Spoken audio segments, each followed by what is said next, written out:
A lot of people depend on government programs for things like food, shelter, education, and even healthcare. Now, speaking of healthcare, for example, the Trump Care bill, as I've reported before, would have cut billions in taxes for the richest Americans and hurt the most vulnerable. Now, that was a disaster. It did not go through. It got passed through the House. It got stopped in the Senate because it was too cruel to regular people. So, now the House, you would think that they would learn their lesson. Like, oh man, only 17% of the American people actually wanted this piece of crap legislation. They hate it. They hate what's in it. Maybe we should stop being cruel to poor people. No, of course not. They didn't learn that lesson because they are not done yet. Politico is reporting that House Republicans now are weighing a bill to cut programs that provide meals to needy children, as well as housing and education assistance for low-income families. So here we go. We have another example of Republicans crafting legislation to screw over the poor.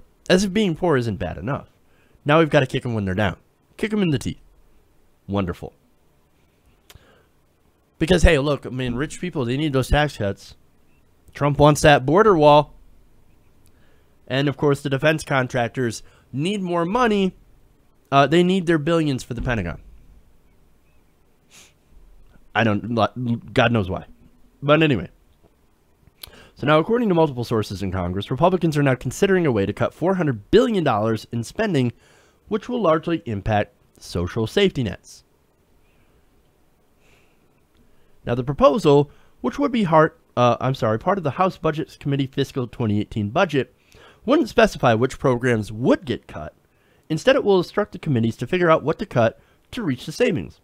But among the programs most likely on the chopping block, the sources say, are food stamps, welfare, income assistance for the disabled, and perhaps even veterans benefits. Even veterans benefits. Wait a minute, I thought Republicans were supposed to support the troops. They're supposed to support the veterans. Well, they always support the veterans when it comes to having a political, I guess, advantage when doing photo ops. When saying, we support the troops so much, we're going to ask for more funding for the Pentagon. But when it comes to actually supporting the troops, well, they don't. Look, now, ignore the fact that many of our troops are on food stamps for a second, right?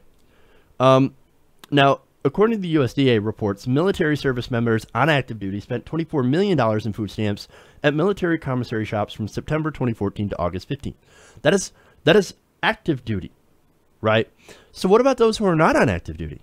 Veterans, sometimes with disabilities. Hey, Republicans, don't you care about the troops? And that's, like, in addition to what they want to cut. Again, they want to eliminate veterans. That doesn't even count our active citizens or our active soldiers who would have their food stamps cut. Come on, man.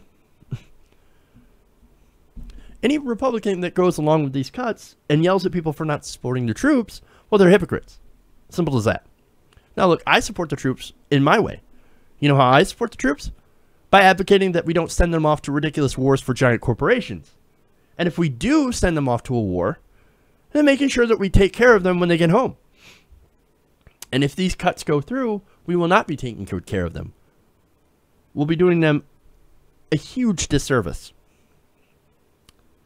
Now, if enacted, such a plan to curb safety net programs, all while juicing the Pentagon's budget and slicing corporate tax rates, would amount to the biggest shift in federal spending priorities in decades. Now, it also sends a message. Poor people, we do not care about you. We're not going to help you. We're going to help ourselves. And we're going to do it at your expense. Look at how pro-veteran and pro-life we are. Hey, we support the troops. We support the veterans. No, you don't. You're going to cut meals for children. You're going to cut meals for people who have served in war. And people who are in active duty right now. And then guess what? They're also going to cut Medicare. The GOP budget will also include Speaker Paul Ryan's proposal to essentially privatize Medicare in their fiscal 2018 budget, despite Trump's rejection of the idea. Well, I'll get to that in a minute. The Budget Committee is trying to force the entire Conference of Committees of Jurisdiction to focus on ways of bringing down the deficit, said senior budget panel member Representative Tom Cole. Republicans have long sought to tackle the $20 trillion debt, but Trump has tied their hands out by ruling out cuts to Social Security and Medicare. Well, for now, sure. I don't believe him. You believe him? You think he's not going to cut Medicare and Social Security? You realize he made that same promise about Medicaid, and yet Trump Care would have cut $880 billion from Medicaid and then had block granted it to the states, which they would further have restricted the rolls, throwing millions of people who are the poorest of the poor off the insurance. They wouldn't be able to get health care. As for Medicare, the article notes that a Republican's first reflex would be to turn to entitlement reform in order to find their savings. So this is where they run at the core of their problem, right? So they say they want to balance the budget and then also do what Trump wants. Well, you can't do giant tax cuts and then balance the budget. You can't spend more on the military and balance the budget. You can't build a giant wall and balance the budget. You can't cut Social Security, by the way, because it doesn't add a penny to the deficit. I have to add that in there. That's why I said, oh, entitlement, so-called entitlement. It's not an entitlement because, again, that doesn't add any money to the deficit whatsoever. Now, you especially can't do things like Trump's so-called infrastructure bill. Now, his infrastructure bill, we talked about this before, that is essentially a giant tax cut. It is corporate welfare. In fact, the Center on Budget and Policy Priorities noted that Trump's plan, as it exists on paper, would mainly be a tax cut windfall to private developers to bankroll for-profit projects they would likely have undertaken anyway. Those developers would benefit from tolls and fees levied on whatever they built, in addition to the tax credits they received from the government, which Trump's advisors estimate will total some $167 billion. Under Trump's design, this infrastructure plan, which is supposed to be a $1 trillion infrastructure bill that was supposed to get millions of Americans back to work and fix our crumbling roads and bridges, it would actually design the most pressing needs of the population would likely go unfunded entirely because there is no profit involved. If you're going to do infrastructure, you've got to do it for everyone that needs it. And the whole point of making it government, putting the government in charge of it, is that everybody who needs it gets it. Under private ownership, well, these companies, they want to make a profit. They're not going to do things for free. That's not going to make them money back. So they're only going to do it in places where they are assured to get their money back for spending money on doing this infrastructure. That's why it's a complete scam. And that's what Trump wants to cut your food stamps for. And food stamps for the veterans. Now you might be thinking, man, this plan sucks. Well, but maybe the Democrats can block it, right? Well, not necessarily. According to Politico, tax reform instructions will also be included in the budget, paving the way for both chambers to use the budget reconciliation process to push a partisan tax bill through Congress on a simple majority vote, as well as the $400 billion in mandatory cuts. Oops. So basically, they're going to change the rules, and they're going to shove through something that most Americans don't want. Most Americans do not want cuts in meals for children. Most Americans, a huge majority of Americans, don't want anybody touching Medicare or Social Security, or even food stamps. Any of those programs. They don't want that. This will hurt millions and millions of people. Old people, children, veterans. All in an effort to give massive tax cuts to the rich in order to basically help out, again, rich people in the name of balancing the budget. Oh, come on. This is what they're doing. You're going to balance the budget on the backs of the most vulnerable people. People whose backs are already broken. How bad of a person do you have to be to think that that's a great idea? Well, I'm going to give you an example. Mick Mulvaney, White House budget director, is a good example of that kind of person because he's always been in favor of privatizing Medicare, shutting down food stamps, cutting Social Security benefits. You see, he seems to hate poor people for some reason, and I don't know why. And he cannot wait to do these devastating cuts. Mulvaney, sources say, has been huddling on a weekly basis with House Budget Chairwoman Diane Blatt and Senate Budget Chairman Mike Enzi to plot a path forward. There appears to be some common ground to consider cuts to other smaller government entitlement programs. While the Office of Management and Budget would not respond to requests for comment from Politico, CQ reported Tuesday that the White House was also considering hundreds of billions in cuts to the same programs being eyed by the House budget writers. So already the White House and the House, they're looking at these programs and going, I can't wait. I can't wait to cut this shit. I can't wait to cut food stamps. I can't wait to cut Medicare. I can't wait to cut your Social Security. I can't wait to cut, what was it? Food for hungry children. I can't wait to cut housing assistance. I can't wait to get rid of all these programs that help poor people. Because poor people don't give money to my political campaign.